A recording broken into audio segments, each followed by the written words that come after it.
नमस्कार दोस्तों, आज की वीडियो में जैक बोर्ड क्लास 10th का एसएसटी का सब्जेक्टिव मॉडल पर डिस्कस करने वाला हूं दोस्त। और ये सब क्वेश्चन है दोस्तों, 99.99% चांस से क्वेश्चन लड़ेगा ही लड़ेगा। ठीक है, क्वेश्चन में आप दम देखिए कितना ज़्यादा क्वेश्चन में दम है। और ये सब क्वेश्चन जो है लड़ेगा ही लड़ेगा, 99.99% चांस है। ठीक है, और आपको चलिए डिस्कस करा देते हैं और उसका आंसर ही बता देते हैं। ठीक है, आपको इसका आंसर ही बता देंगे। अभी तक आपने मेरा चैनल सब्सक्राइब नहीं किया, सब्सक्राइब कर लीजिए, लाइक कर लीजिए, अपने क्लास 10 वालों को शेयर कर दिए। चलिए वीडियो को शुरू करते हैं। यहाँ पे दोस्तों सबसे पहला क्वेश्चन दोस्तों, रीडर पोस्ट से आपका क्या तात्पर्य है। तो देखिए दोस्तों, ये जो है ना पशुओं का रोग था, लेकिन अब नहीं है। पूरा पशुओं का रोग था, जैसे कि गाय हो गया, बकरी हो गया, है ना। पूरा महामारी फैल गया था पशुओं के रोग के, लेकिन ये अब नहीं है। पहले के ज़माने में ये पशुओं का रोग था, ठीक है, लेकिन अब नहीं है। ठीक है, और चलिए क्वेश्चन नंबर 2 बता देते हैं। औद्योगिक क्रांति सर्वप्रथम कब और कहाँ प्रारंभ हुई। तो औद्योगिक क्रांति 1780 1780 और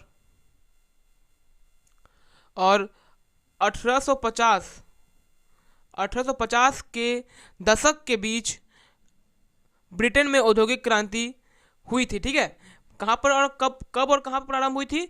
1780 और 1850 के दशक के बीच 1780 और 1850 के दशक के बीच ब्रिटेन में औद्योगिक क्रांति प्रारंभ हुई थी। ठीक है, तीसरा नंबर क्वेश्चन दोस्तों, घरों में उपयोग किए जाने वाले दो ऊर्जा संसाधनों के नाम लिखे। तो दो ऊर्जा संसाधन बहुत सिंपल है दोस्तों।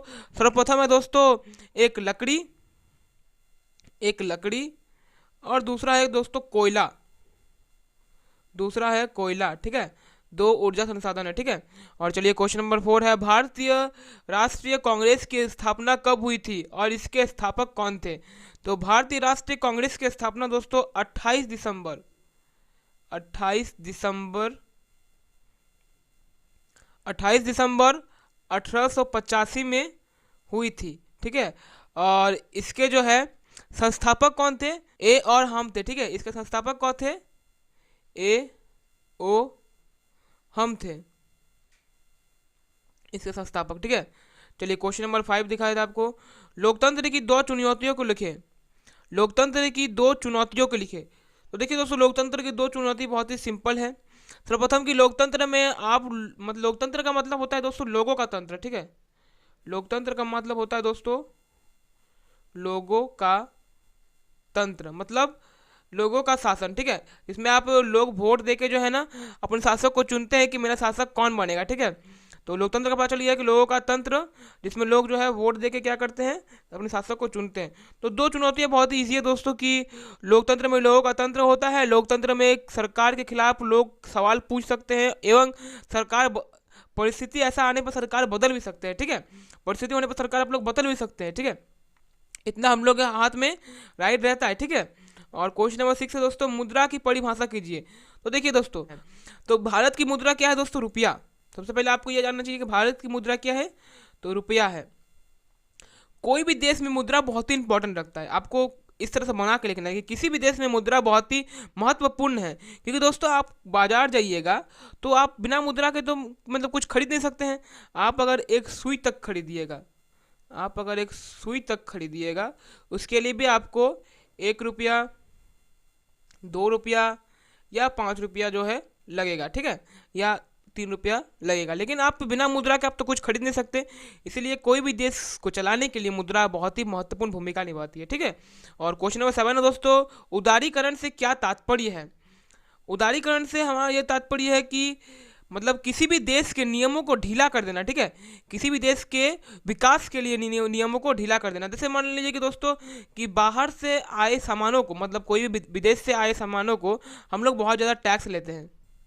मान लीजिए कि हम लोग बहुत ज़्यादा टैक्स लेते हैं, तो क्या वो बाहर से आएगा, नहीं आएगा, क्योंकि इस देश में बहुत ज़्यादा टैक्स ही चल जाता है। तो इसमें देश का मांग जो है बहुत ज़्यादा मतलब इस देश का प्राइस जो है वो बहुत ज़्यादा सामानों का बढ़ जाएगा, क्योंकि हम लोग बाहर से आने वाले सब सामानों के बहुत ज़्यादा टैक्स ले रहे हैं, तो वो ज़्यादातर नहीं आएंगे। ठीक है, तो उसके नियमों को ढीला कर देना ताकि जो है देश का विकास हो सके।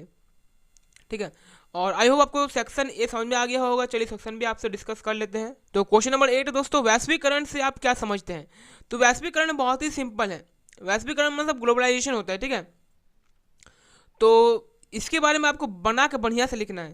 तो इसका आंसर मैं ऊपर से आपको बता देता हूँ ऊपर ऊपर से, ताकि आप समझ जाए और अच्छा से बना के लिख दिए, क्योंकि ये 3 नंबर का है तो आपको कम से कम दोस्तों 8 से 10 लाइन लिखना है, ठीक है। एक पेज में कम से कम आपको 8 से 10 लाइन लिखना है, तभी आपको 3 नंबर प्रॉपर मिलेगा, ठीक है। तो वैश्वीकरण दोस्तों वही होता है जो मतलब हम लोग विदेशों व्यापार से अच्छा संबंध बना के रखें, उनको बोले कि इन्वाइट करें कि आइए हमारे देश में अपना व्यापार का सामान बढ़ाइए, अपना व्यापार जो है बढ़ाइए और अपना सामान जो है बेचिए हमारे देश में, को वैश्वीकरण बोलते हैं, ठीक है।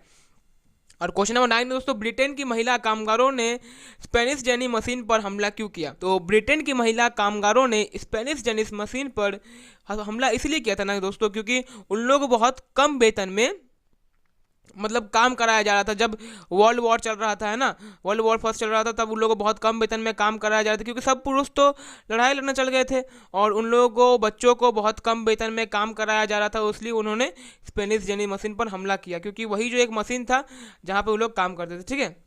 और क्वेश्चन नंबर 10 है दोस्तों, भारत का एक खाद्य फसल के नाम बताइए और उसको उगाने के लिए आवश्यक भौगोलिक दशाओं को लिखिए। तो आपको एक फूड क्रॉपिंग का नाम बताना है, यानी कि खाद्य फसल का नाम बताना है, और उसको आपको 2 इंपॉर्टेंट उगाने मतलब आप क्यों उगाते हो उसको उसको लिखना है, ठीक है। और क्वेश्चन नंबर 11 दोस्तों, राजनीतिक दल का क्या अर्थ होता है? तो राजनीतिक दल का अर्थ होता है जो चुनाव लड़ता है। राजनीतिक दल का क्या अर्थ होता है? जो चुनाव लड़ता है, ठीक है, जो चुनाव लड़ता है, ठीक है। यही राजनीतिक दल बोलते हैं जिसमें जो चुनाव लड़ता है और क्या हम लोग पे शासक करता है, मतलब हम लोग उसको चुनते हैं और फिर वो देश को चलाता है, ठीक है। और क्वेश्चन नंबर 12 दोस्तों, लोकतंत्र किस रूप में एक उत्तरदायी शासन है? किसी भी देश को चलाने के लिए दोस्तों लोकतंत्र बहुत ही इंपॉर्टेंट है, ठीक है। लोकतंत्र अगर नहीं रहेगा तो लोगों का मतलब तंत्र नहीं रहेगा तो आपको क्या लगेगा कि आप जेल में बंद हो, ठीक है, आप कैदी बन के बंद हो, क्योंकि आपका कोई बात मानेगा नहीं। राजा अपनी मनमर्जी चलवाएगा, जो शासक है आपको वो अपनी मनमर्जी चलाएगा, आपकी कोई बात सुनेगा नहीं, तो वो लोकतंत्र सरकार नहीं होता है, ठीक है। तो वो अपने आप में ही लोकतंत्र बहुत ही बड़ा मतलब रिस्पॉन्सिबिलिटी संभालता है अपने आप में, ठीक है। आप अगर किसी सरकार को वोट दे रहे हैं तो किस लिए वोट दे रहे हैं? ताकि आपकी बात सुने, आपकी बात सुने, आपके दुख दर्द को दूर करें, देश को आगे बढ़ाए। अगर आप आगे बढ़िएगा तभी ना देश को आगे बढ़ेगा, है ना। अगर आपकी मतलब आपके गांव वगैरह के सामने अगर कच्ची से सड़क है तो पक्की सड़क बन जाएगी, तभी ना देश आगे बढ़ेगा, बोलिए। तो आपके दुख दर्दों को दूर करें तभी जाके देश आगे बढ़ेगा। तो क्वेश्चन नंबर 13 है दोस्तों, अतिरिक्त मुद्रा वाले लोग और जरूरतमंद लोगों के बीच बैंक किस तरह मध्यस्थता करता है? तो देखिए दोस्तों, जिसके पास बहुत ज़्यादा पैसा रहता है और जिसके पास कम पैसा रहता है उसके बीच में बैंक किस ज़्यादा मतलब ये करता है। तो जिसके पास बहुत सारा पैसा रहता है, ठीक है, वो लोग क्या करते हैं, अपना पैसा बैंक में जमा कर देते हैं, अपना पैसा बैंक में जमा कर देते हैं और मंथली एक इंटरेस्ट लेते हैं, बैंक से एक इंटरेस्ट लेते हैं। और जिसके पास कम पैसा रहता है वो लोग बैंक से लोन लेके एक मंथली इंटरेस्ट पे करते हैं। अगर मान लीजिए बैंक किसी को 10 रुपया इंटरेस्ट दे रहा है, जो उसको पैसा जमा है उसको 10 रुपया इंटरेस्ट दे रहा है, तो वो किसी से 15 रुपया इंटरेस्ट ले भी रहा है। 5 रुपया बैंक के पास चल जाता है, 5 रुपया जो है वो बैंक के पास चल जाता है, 10 रुपया जो पैसा जमा किया है उसके पास रह जाता है, ठीक है। तो यही एक पूरी सर्कल है, मतलब एक प्रकार का यही बैंक का फायदा है, यही 5 रुपया फायदा है, ठीक है, मंथली का। क्वेश्चन नंबर 14 दोस्तों, विश्व व्यापार संगठन के किन्हीं 2 उद्देश्यों को लिखे। तो विश्व व्यापार संगठन मतलब WTO वर्ल्ड ट्रेड ऑर्गेनाइजेशन, ठीक है, इसको बोलते हैं विश्व व्यापार संगठन। तो 2 उद्देश्य है कि पूरे विश्व में व्यापार होते रहे, पूरे विश्व में व्यापार होते रहे, ठीक है, और सभी को मतलब एक नियुक्त दाम पे मिले, ठीक है, कि इतना लिमिटेड प्राइस में उसको ज़्यादा नहीं मिले ना ही कम मिले, एक नियुक्त दाम पे मिले। यही विश्व व्यापार संगठन का 2 उद्देश्य है, ठीक है। आई होप अब दोस्तों आपको सेक्शन भी समझ में आ गया होगा। चलिए सेक्शन सी आपसे डिस्कस कर लेते हैं ना। तो दोस्तों अभी तक आपने चैनल सब्सक्राइब नहीं किया, सब्सक्राइब कर लीजिए, क्या कर रहे हैं आप लोग, सब्सक्राइब कीजिए, है ना, और अपने फ्रेंड्स को शेयर करिए। चलिए क्वेश्चन नंबर 15 देख लेते हैं। G77 देश से आप क्या समझते हैं? तो G77 मतलब क्या होता है दोस्तों? ग्रुप ऑफ 77 देश, ठीक है, ग्रुप ऑफ 77 देश मतलब 77 देश का ग्रुप, ठीक है, उसी को G77 बोलते हैं। तो ये जो है ना 77 देश वे मतलब व्यापार पर चर्चा करते हैं, हेल्थ पर चर्चा करते हैं, ये सब ग्रुप है। तो आप मेरे देश में सामान बेचिए, हम आपके देश में सामान बेचेंगे, ये इसका ग्रुप है, ठीक है। तो इस पर आपको विस्तार से लिखना है, कम से कम आपको 18 लाइन 20 लाइन तक इस पर लिखना है, तभी जाके आपको कितना नंबर मिलेगा? आपको 5 नंबर मिलेगा, ठीक है। चलिए नेक्स्ट क्वेश्चन आपको दिखा देते हैं। लोकतांत्रिक शासन व्यवस्था के समझ विस्तार की व्यवस्थाओं के समक्ष विस्तार।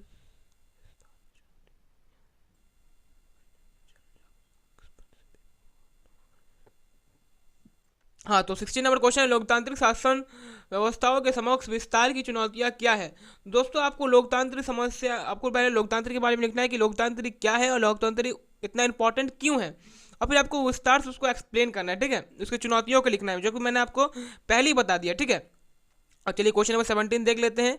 एक अर्थव्यवस्था में मुद्रा की भूमिका का विवेचन कीजिए। तो मुद्रा की भूमिका दोस्तों आपको पता ही है कि मुद्रा किसी देश के लिए कितना इंपॉर्टेंट है, मैंने पहले आपको बता दिया है, ठीक है।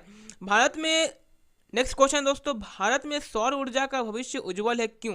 मतलब भारत में जो है वो सोलर एनर्जी का भविष्य जो है उज्जवल है, क्यों है।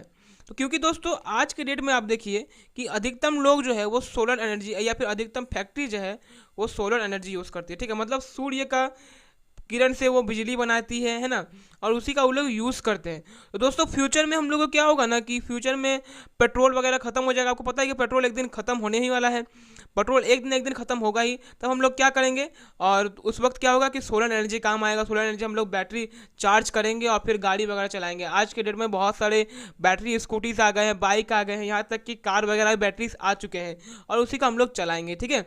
तो भारत में सौर ऊर्जा का भविष्य इसलिए उज्ज्वल है, ठीक है।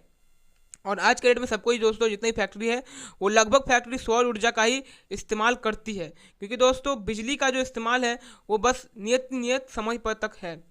सौर ऊर्जा जो है वो हम लोग कहीं पे किसी जगह पे भी ले जा सकते हैं, क्योंकि पेट्रोल वगैरह सब तो खत्म हो जाएगा, उसके बाद फिर क्या हम लोग यूज़ करेंगे, ठीक है। और क्वेश्चन नंबर 19 है दोस्तों, मानचित्र के आधार पर चावल मुख्य और गौण उत्पादक राज्यों के नाम लिखे। तो यहाँ पर जो राइस उगाते हैं और जो गेहूँ उगाते हैं उसके उत्पादक के नाम कौन कौन से राज्य में उगता है, ये सब के नाम लिखना है, ठीक है। तो ये आपको एक मैप दिया हुआ है, अब मैप में देखकर आपको लिखना है, ठीक है। बस दोस्तों आज के वीडियो में इतना ही। चैनल को सब्सक्राइब कर लीजिएगा, लाइक कर लीजिएगा, अपने फ्रेंड्स को शेयर कर दीजिएगा। बस आपका और अपनों का बहुत ज़्यादा ख्याल रखिएगा। मिलते हैं आपसे किसी नेक्स्ट वीडियो में। थैंक यू दोस्तों।